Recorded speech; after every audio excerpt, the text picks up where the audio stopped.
Good morning, everyone. Hope you're all having a wonderful day today. Today we're going to be talking about probably one of the most interesting accessories slash attachments that I have for any AR-15 or AR platform rifle or pistol as it's on right now. But as you can probably tell by the title and of course the intro, we're going to be talking about a very inexpensive folding adapter for your AR-15 or again any AR pattern rifle. So this is a folding adapter for a AR. This is currently on my 300 Blackout. This is a 10.5-inch barrel, so 300 Blackout pistol. Everything functions on it pretty well. There are a few odd things about this guy that we will talk about in a little while, but basically what this guy is it is a $30 to $50 device. It's definitely made in China.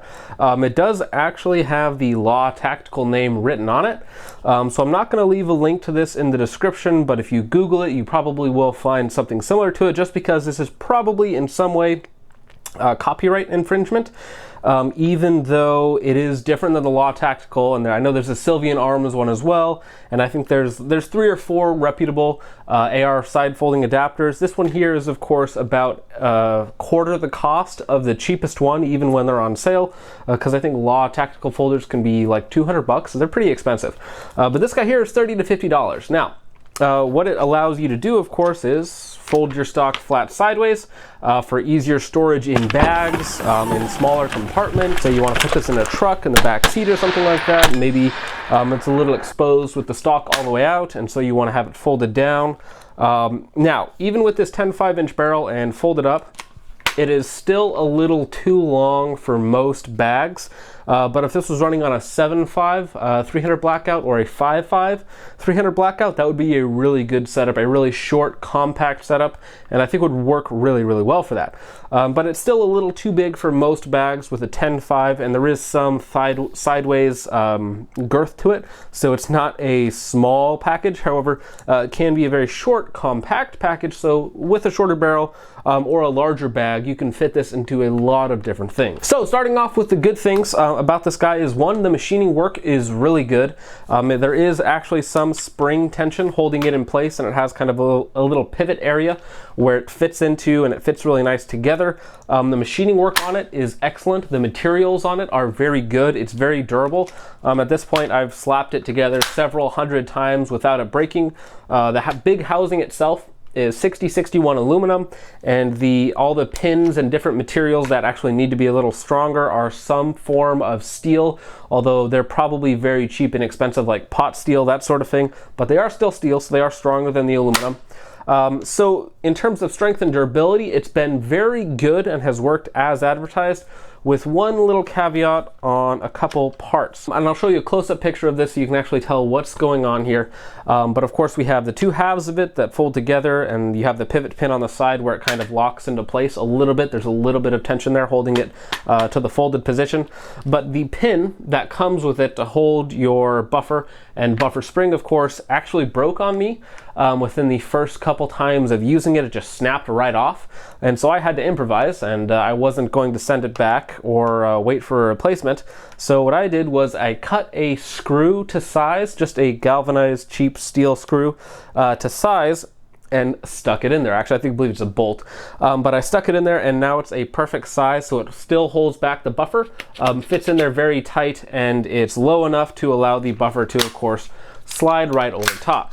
So it's a bit of a janky solution, but because it broke pretty much right when I got it, and the fix was easy enough, so that's what I'm using right now. No, it's not a perfect solution, but for $30 to $50, you're probably going to expect even less than what you get. Now, the second major caveat to most people, and this is going to be the most difficult part of installation and the most difficult part for most people to get over, and that's going to be the bolt construction or the bolt extension, because of course you have to have a bolt extension in there that allows you to have that distance in between where your stock opens and closes, so that your buffer system still works like it should.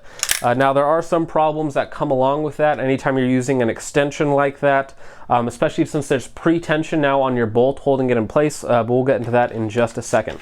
So this is your bolt and bolt extension. Let's go and set down the upper for a second. So this is just a standard mil-spec bolt with the bolt inspection, the bolt extension in place. The issue with this bolt extension is that I had to machine it down by hand, so I took a grinder, just a wheel grinder, and I ground the actual extension part that fits into the bolt carrier. I had to grind that down a few thousandths of an inch. Not a huge deal, but it is an extremely tight fit now. And to get these apart, I have to stick a hammer and a pin down the bolt carrier and tap it out. So it's a very secure fit. This extension is just aluminum, so it's not very tough material, so grinding it down is very, very easy. You could probably do it with hand tools, sandpaper, grit, whatever you want to do it with, without taking too much time. But with a actual wheel grinder, it took me like 5 minutes and some test fitting, and I pretty much got it good to go. Now, if I wanted to, I could take it down a little bit further. That way there I could take it out in and out with ease. But even as it is, you can still install it, take it out, and it's not too big of a deal. Now, you will notice on here that originally I tried to hammer it in place, and so there are quite a few marks and nicks on it, but that's purely cosmetic. It still functions exactly as it should. So the only complaint that I have with it is that the extension that fits inside your bolt carrier, your mil-spec bolt carrier group, is actually just a little bit too large. Not sure exactly why they did that. It could be to avoid some copyright and say, well, hey, it's not designed for that. You have to alter it to actually get it to fit inside of your bolt carrier group. So it's not necessarily something that they're doing from the factory. But let's go ahead and reinstall it and kind of go along the next set of issues with it. Alrighty, so the next set of issues with this guy is going to have to do with ammunition and the function of the gun itself. So when you're putting these back together, it comes together fairly easy. You have to angle it in place a little bit to get it to actually go back together. But the issue comes with the design of this part right here. So right here you have your buffer extension, and here you have your actual buffer right here. Now the problem is when you close these guys together, they actually meet. And so there is already pressure pushing against your buffer system. What that means is that your buffer and spring that's in here is pushing forward against your bolt. That means your bolt has to now come back with a lot more force to actually cycle properly. So beforehand, without this extension in there and without that pretension that your spring is now putting on your bolt carrier group, this would cycle any subsonic ammunition I put through it. So I would run 220 grain, I would run 200 grain, that sort of thing, and it would all function just fine without a suppressor on the end. Now, when you put this in there and you put all of that extra tension in there, just from the get-go, it's already tensioned into the chamber. It will not function with subsonic ammunition, and it wouldn't function with most supersonic ammunition either. So essentially, the system was acting like it was oversprung, and the buffer weight was actually too heavy for it to function reliably. So what I had to do was I had originally an H1 buffer in here, so I had to take it down to just a standard carbine buffer. So I took out the tungsten weight, replaced it with just the standard steel weight. So it went down from like 3.6 to 2.7 or whatever the ounces is. So it's just a standard buffer weight at that point. And I had a Strike Industries flat wire recoil spring, which actually also puts additional tension in the initial part of the recoil impulse to kind of slow down that bolt. So I had to switch that out with my most used carbine spring, which was like 3 inches shorter, and it had been used quite a bit. So I have an old spring in here. I have the lightest buffer possible without actually taking out more weights, which is something that I could do. And now with supersonic ammunition, it functions 99 to 100% of the time. It's very, very reliable, but depending on your supersonic load, if it's a lighter load or a heavy load that doesn't have a ton of powder behind it, but it's still supersonic, it might not function correctly. So that is something that you're gonna have to work with, especially on 300 Blackout. If I had put this on one of my 5.56 builds, it wouldn't have been that big of a deal because I probably could have just added more gas to the system, because of course my 5.56 builds are all have adjustable gas blocks on them, and so they will function more. I can just add more gas to the system. Now, if I put this on a 308, I'm sure that it would also make almost no difference whatsoever, because of course the 308 has a much larger recoil impulse than a 300 Blackout, so it wouldn't really impede the cycling on a 308 just because there is so much more pressure in there to begin with, and so that little bit of spring tension in the beginning wouldn't really hurt it that much. But 300 Blackout, especially suppressed, is a very low energy, very low power load comparably speaking to a lot of other AR15 platforms and AR10 platform loads. So 300 blackout suppressed on here, at least without a suppressor, will not function properly. Now, if you have a suppressor that has or adds a lot of back pressure, it probably would work with subsonic ammunition, but I don't have one of those, so I did not do any testing with it. So one last little con that I have with this guy is that the button to unlock and then push it to the side is very small. It's a small little steel black button right here on the side that you just push down, you apply some pressure, push down, and it comes apart real easily and then kind of folds into the side. It's really small though, so it can be hard to hit, especially if you have gloves on. It can be very difficult to hit.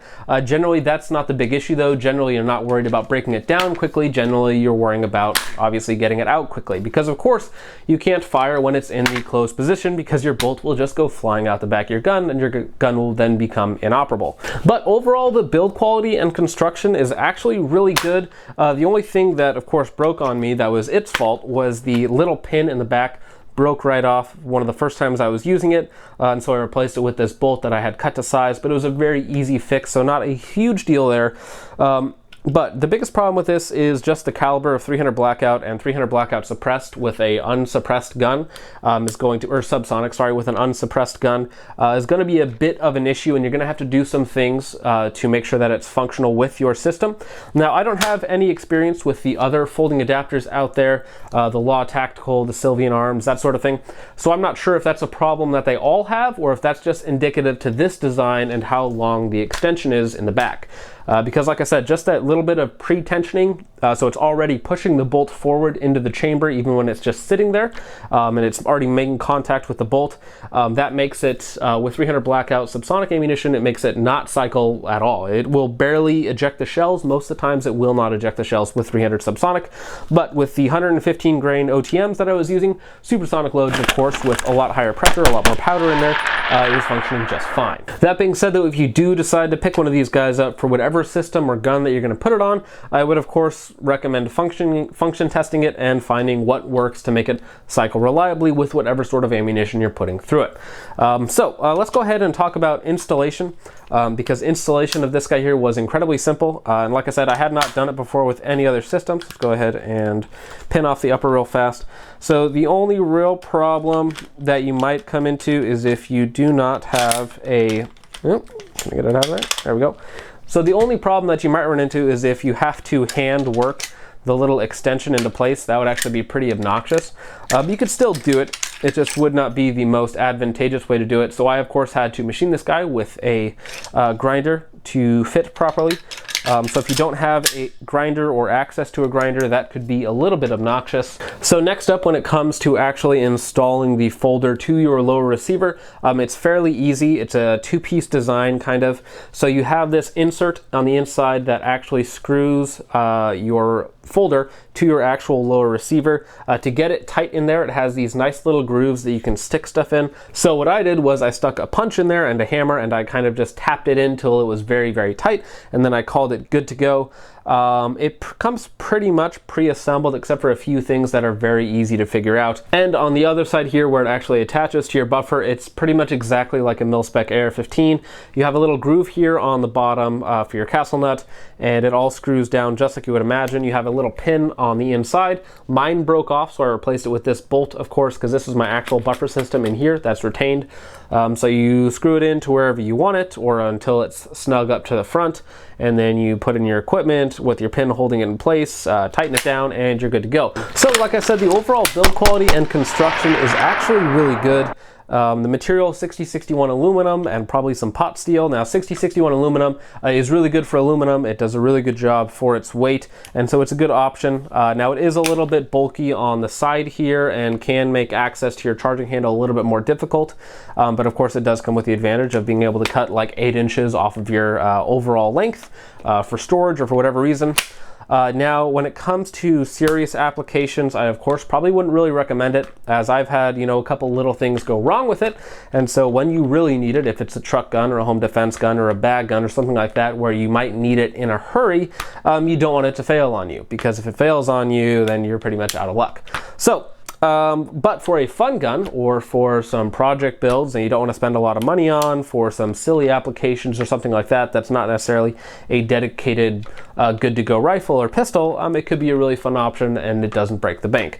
But if you did still want a very serious application folder, I would still recommend spending the money on the big guys that are, of course, much higher quality in terms of craftsmanship, quality control, materials, and warranties and stuff like that, and things that you don't have to machine to get them to work right from the factory. So all in all, it's a very fun attachment. I will probably end up taking it off this 300 Blackout just because it does make it less reliable with a lot of different ammunition, and I'd rather it be reliable with everything I put through it. That being said, I probably will find a home for it on something else at some point, but for right now, it doesn't really have a place on a lot of my rifles because a lot of my rifles and pistols, they're too long to fit in a bag anyways, so I don't need them shorter and I don't need them to fold in half. It's cool, but it's not necessarily needed. So that's pretty much it for this guy, and that's it for the video. So thank you guys so much for watching. I hope you all enjoyed, and I will see you guys in the next one. Peace off. Hey you. Yeah, you. What are you still doing here? The video's over. Wait. Why are you still here? Like, share, and subscribe. Or don't. The choice is yours. But if you do subscribe, thanks. And I like pizza. Peace off.